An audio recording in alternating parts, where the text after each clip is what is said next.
Roma, el fenómeno. Roma, la película del cineasta Alfonso Cuarón, ha sido un fenómeno. Ha cautivado a la crítica, festivales y a millones de espectadores. La historia del largometraje de Cuarón se desarrolla en la Ciudad de México a inicios de la década de los 70 y se centra en torno a Cleo, una trabajadora del hogar que vive con una familia en la colonia Roma. Buenas noches, Cleo. Buenas noches. Cleo es interpretada por Yalitza Aparicio, una joven oaxaqueña que debutó como actriz en Roma y que ha adquirido gran notoriedad por su atinada participación. La película fue escrita, dirigida y fotografiada por Alfonso Cuarón. El nombre de la entrañable cinta hace referencia a la colonia Roma, lugar donde el director vivió durante su infancia. Roma de Alfonso Cuarón no solamente es la mejor película que vi en el 2018, es la mejor película que he visto en años. No me acuerdo, es más, de una película que me impactara así desde hace décadas. Creo que es una obra maestra, fuera de serie. Coincido con Gil Gámez, el columnista, cuando dice que es una de las 5 mejores películas mexicanas de todos los tiempos. Fue un fenómeno muy curioso. O sea, empezó con una premiere que hicimos, una premiere especial donde varias salas se dedicaron solo a eso, por los propios productores. Y segundo, empezamos a notar el fenómeno porque se agotaban las funciones. A función agotada, y de repente la gente empezaba a comprar por internet. Fíjate qué interesante. Lo del internet es reciente en la Cineteca, tendrá 2-3 años. Bueno, la compra por internet, vamos a suponer que significara un 10-15% de las entradas. Con Roma subió un 30-35%, porque la gente decía, yo quiero asegurarme verla. Y yo creo que tuvimos, cuando menos, las primeras 40 funciones agotadas. Entonces fue un interés insólito. Sin duda fue la película de todo el año que vino más gente a ver. Nos decían de 65,000 a 67,000 asistentes. Lo más interesante es el regreso a México de un director mexicano que hizo una carrera internacional, está haciendo una carrera internacional y regresa a México a hacer una película profundamente personal, de alguna forma muy nuestra, muy mexicana, a diferencia, digamos, de Los Hijos del Hombre o de La Princesita, que eran grandes producciones o Gravedad, que sin embargo lo que te demostraban era un gran director. O sea, no eran temas de él, no era algo que él hubiera escrito, algo que él hubiera vivido, como es el caso de Roma. Cuarón no podría ser más personal, es absolutamente personal la película. Y por eso es universal. La recreación de la época es enorme. Hay escenas con un vuelo poético bellísimo. Dos chicas que de pronto durante unas horas o durante unos minutos son libres, porque a fin de cuentas son siervas.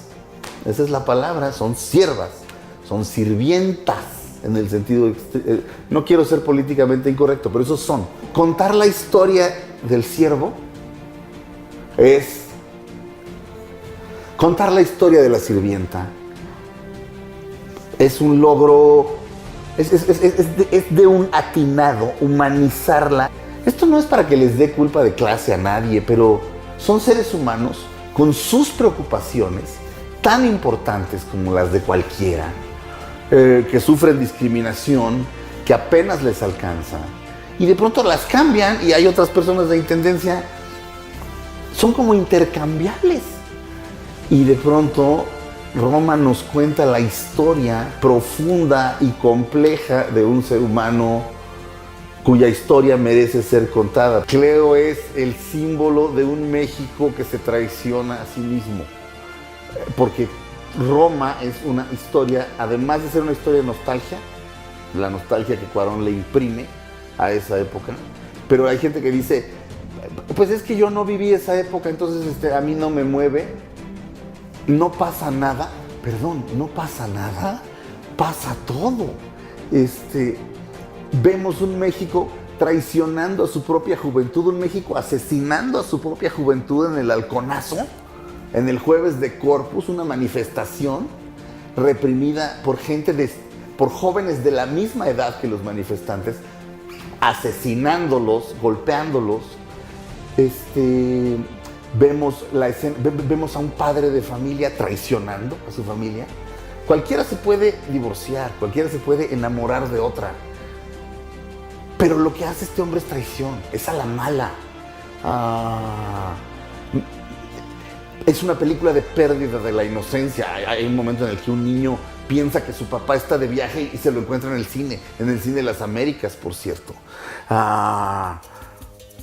Insisto, es una película de un México que se traiciona a sí mismo, y en medio de todo eso, un personaje divino, actuado divinamente por esta mujer llamada Yalitza Aparicio, que es una actriz natural. El asunto de que el personaje principal lo haya hecho una chica oaxaqueña real, al contrario, le da un valor de autenticidad a la película que es mejor que si una actriz hubiera interpretado a una chica oaxaqueña de servicio, digamos, ¿no? Entonces, en ese sentido, yo creo que hubo interés y después, bueno, había que decir algo y entonces viene la polémica. Gente que le gusta mucho, gente que no le gusta, pero eso yo te diría que ha ayudado a que haya más interés en la película. Alfonso Cuarón es espléndido director, entonces todos los personajes son creíbles. Y por otro lado, el tema toca una vena de nostalgia.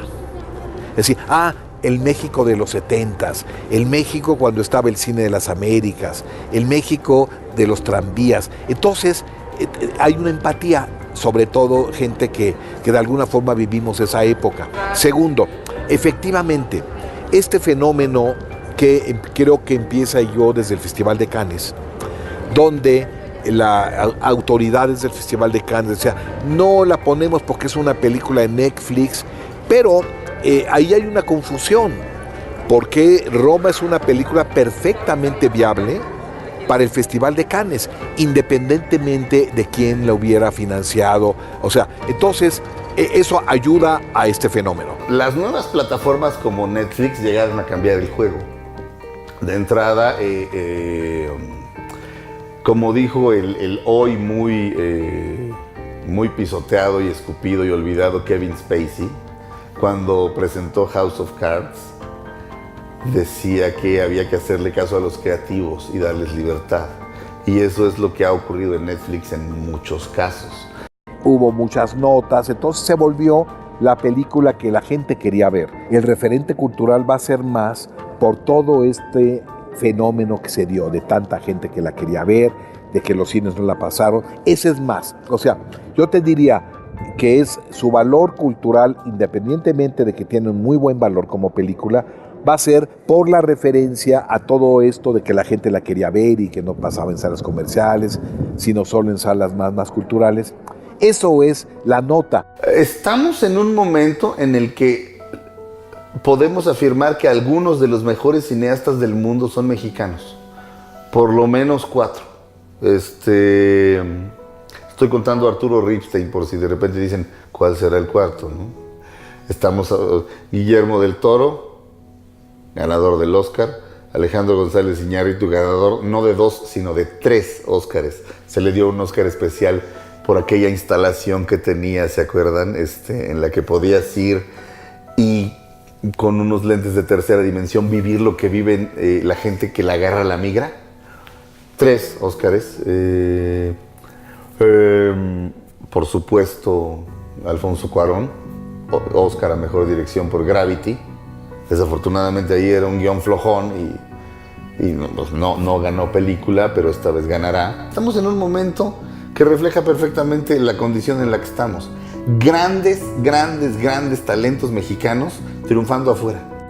Roma, el fenómeno.